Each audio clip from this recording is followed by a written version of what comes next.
first vlog of 2025, and I think I want to talk about a couple of things.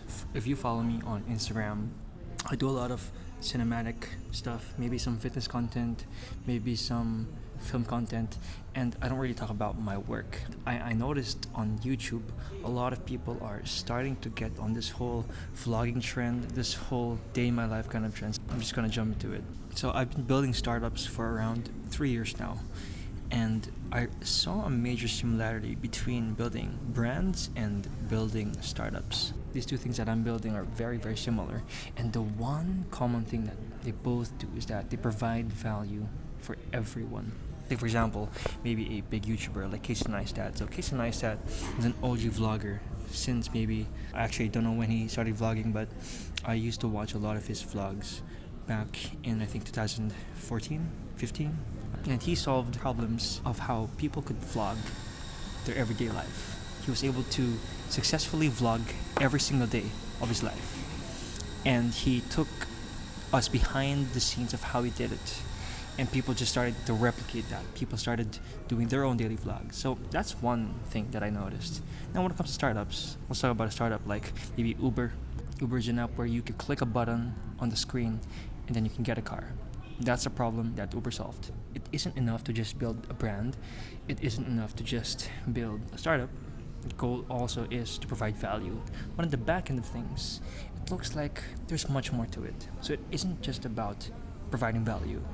Both brands and startups need to earn somehow. Uber obviously will take a cut for every transaction. So let's say I book an Uber for $5, they'll probably get a 20% cut, which is massive. And then later on, you have other startups that are trying to compete with Uber, that are trying to like undercut them. So again, the market cap for ride sharing apps becomes bigger, and then you have that whole circle. Same in the creator space. You're always going to have the top thinkers in the industry, the top leaders in the industry, and you're gonna have people who want to copy them and want to become like the next Casey Neistat, the next Gary Vee, the next Peter McKinnon, so on and so forth. And that's just the beauty of building in these two different spaces. They're very different inherently. You know, we're talking about technology and we're talking about art here, but they're very similar. And the way I see it, if you can find a way to actually build something unique that resonates with people and something that you can sustain, you can actually do a lot. You can actually build your personal brand. You can actually build your startup if you look for those two things, which is providing value and a way to sustain it, a way to not get burned out. A lot of people try to build their own personal brands and they get burned out because they try to copy other people. They try to become an echo chamber for what exists already. And same with startups. If you're building in startups, you only have limited time and limited resources to actually build the thing that you want to build. And it gets tiring when you are trying to fit yourself into a market that doesn't want your product. So it's about building value. It's about being wanted by your audience, your market. You need to build something that provides value for people.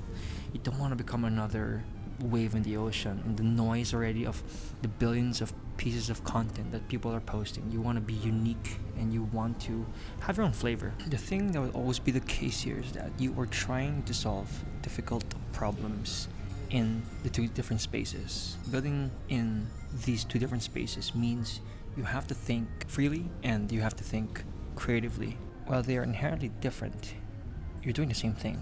You are solving problems. And if there's one thing that I want you to get out of this video, it's that learning to solve problems can be applied in any endeavor in life. Now, if you are deep into your career and you're building your own business, you're building your own startup, the goal there is to solve hard problems and not just technical problems, but people problems. The most important part of building is reducing the time between ideation and execution. I've seen this countless and countless of times when I've worked with different people in the startup, in the personal brand industry, and some people just fall into this whole analysis paralysis stage where they can't get anything done because they're too worried about the outcome.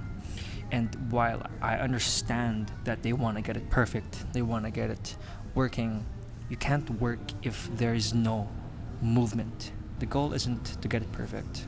The goal is to get the needle moving. You cannot get it perfect if there is nothing to base the outcome on. If you want to have the perfect piece of content, if you want to have the perfect tech product, you cannot have it perfect without the former version of it. And having the former version of that thing requires iteration, and iteration requires you to move the needle. It's not about perfection. It's about progress. It's about feedback.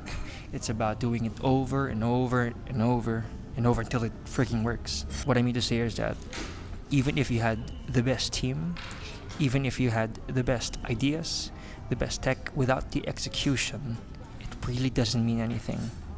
So the goal here is to get your idea, your product in front of your audience and your market as fast as possible. Because once you have that data, once you understand what your audience or your market wants, then you can start make little changes, small, incremental, and iterative changes in your product and content.